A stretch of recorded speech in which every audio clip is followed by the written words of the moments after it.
Well, again, I'm truly sorry, I said as I stepped through the door to the lobby. It's no problem at all. Have a wonderful day, miss. I smiled. You too. Despite living in London for several years now, I'd never quite gotten over how cute the accent was. His stunning looks were only enhanced by the sound of his voice. As he walked away, I caught myself staring at him, though I quickly reminded myself I needed to focus.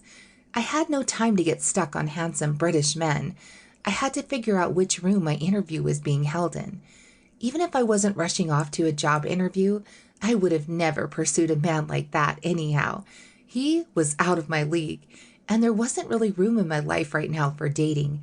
I had to focus on more important things, like getting financially secure and prioritizing family. I hadn't so much as opened a dating app since my father fell ill, and I had no intention to start anytime soon. On the wall of the lobby was a map of the hotel, including all the conference rooms located on the first level. My interview was down the hall and to the right in room 106. I made my way there and was surprised to find there was a long line of chairs sitting outside room 106, and there was a person in each and every one of them. It wasn't what I was expecting at all. I thought this would be a pretty low-key thing. I mean, it was for a tutoring job. I figured it would be me and a few other candidates at most. They really needed to interview this many people to determine who was a good fit to tutor elementary school-age children? These people were even richer than I thought. I was definitely not feeling great about my chances anymore. I mean, surely one of these numerous men and women were far more qualified for the job than I was. What was supposed to make me stand out? For a moment, I almost considered walking out, but I was already here. I might as well give it a shot. I didn't want to ruin my reputation by seeming flaky, and there was the off chance that I was the tutor they were looking for. I sat next to a petite blonde woman with shoulder-length hair. She had her legs purposely crossed. I smiled as I considered asking her if she knew why there were so many applicants. She didn't meet my smile and instead kept a serious expression and looked forward. Okay, so it didn't look like I'd be making any friends today. I sat patiently as candidates were called back, only to return quickly thereafter with their shoulders slumped and disappointment written all over their faces. This only intensified my anxiety, but I resolved to give the best interview I could. The need of resolving my financial issues was too great for me to just walk away without a fight. A small, stout, middle-aged woman exited the room and looked down at a clipboard in front of her. "Is there a Maggie here?" she asked. Oh, crap.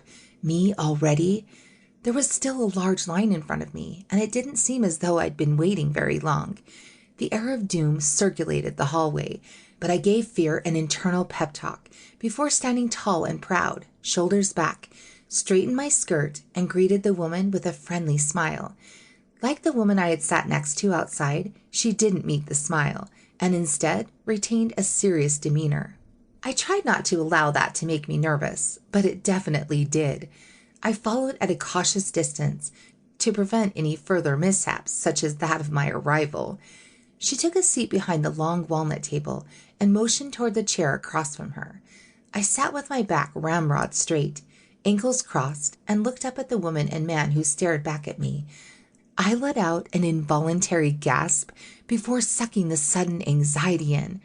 Well, A smirk splayed wide across his face as his brow rose into his hairline, a hint of curiosity in his gaze. It was the man I'd spilled my coffee on. Crap! What was he doing here? Well, if I wasn't already positive I wasn't getting the job, I was convinced now. The woman looked at me with a furrowed brow. "Is there something wrong?" she asked in response to my gasp, her tone pointed. No. I looked at the man blankly, wondering if he would rat me out. I realized immediately, of course, that they probably weren't husband and wife. He seemed too young for the woman. He was certainly closer to my age than hers. He didn't rat me out, but instead extended his hand. "You must be Maggie." "Yes, hello." I shook his hand in response and then reached out to shake the woman's. "Hello, Maggie. I am Miss Mitchell. It's very good to meet you.